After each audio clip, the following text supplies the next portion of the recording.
OpenAI's first device will reportedly be a human-like rechargeable speaker. Former Meta employees sued the company over its alleged use of biased AI systems during layoffs. And 3 publishers challenged Google over AI copyright infringement.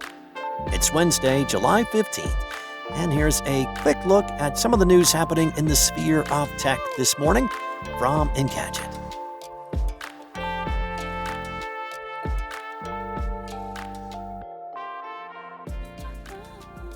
So, it has long been reported that OpenAI's first hardware product will be an AI-powered speaker. Now, a new Bloomberg report reveals more details about the upcoming device, which will apparently be rechargeable and can easily be carried from one room to another. Now, you're supposed to be able to take it to the kitchen, for instance, to help you with cooking, and then carry it back to your living room or your bedroom. And the publication says the speaker is meant to be a human-like AI companion that can talk to you naturally in the way ChatGPT can, which can also control your smart home devices and play audio. The speaker will not have a screen, but Bloomberg says it will have mechanical elements that can move on their own to create an illusion that it's alive and not just an object that can follow commands. Since OpenAI wants it to be a physical manifestation of ChatGPT and feel like a real companion rather than just another smart speaker, it will use a more advanced version of GPT Live, the model that powers the new ChatGPT voice mode OpenAI recently launched. It will be able to listen and talk at the same time and quickly process new information to be able to adapt more naturally while in the middle of conversations. In addition, the company will equip the device with a camera and other sensors so that it can gather more context about a user's surroundings for more personalized responses. OpenAI acquired I.O., the startup founded by ex-Apple designer Johnny Ive, for $6.5 billion last year to help design the speaker, and it's planning to release the speaker sometime next year, but it could be delayed because Apple is asking the court for an injunction on OpenAI's hardware products.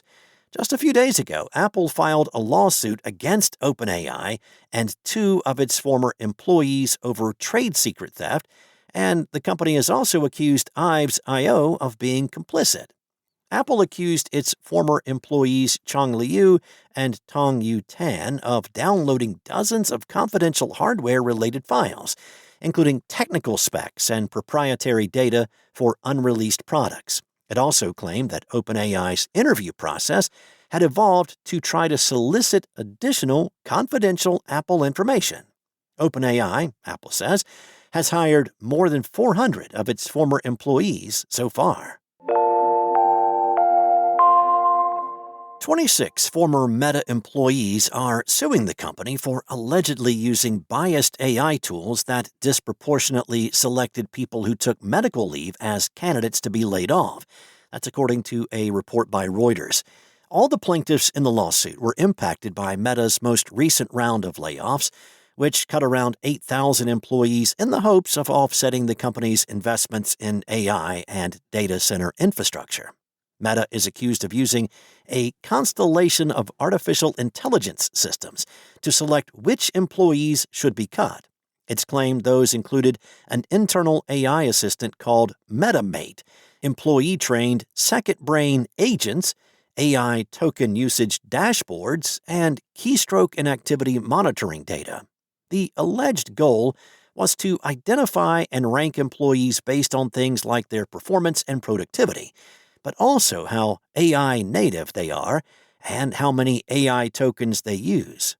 The problem, the lawsuit claims, is that Meta's system did not take into account employees on family or medical leave, or whose disability might affect their output, despite them being in situations where they couldn't use more tokens or engage with other AI tools.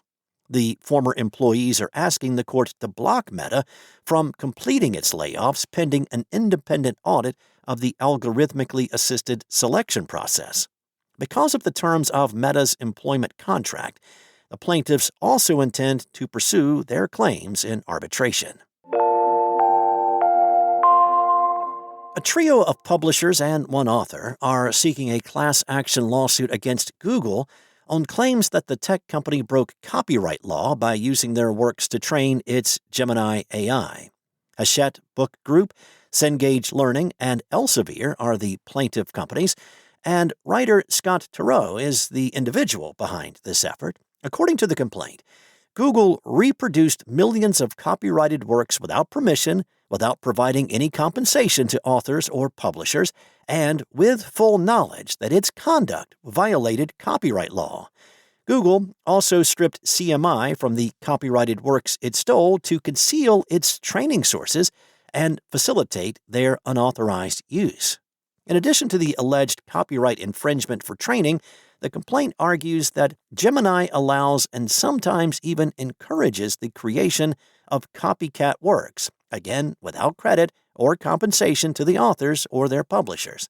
Now, the suit states that Google also knows that absent appropriate guardrails, Gemini will continue to produce outputs that substitute for copyrighted works on which it was trained. Yet Google has failed to implement effective guardrails. The literary world has made several attempts to make deals with the AI companies that have scraped and trained large language models off of their protected works. In fact, a group including several of the same parties already have a similar class action suit underway against Meta. But cases based on copyright infringement have not seen much success to date.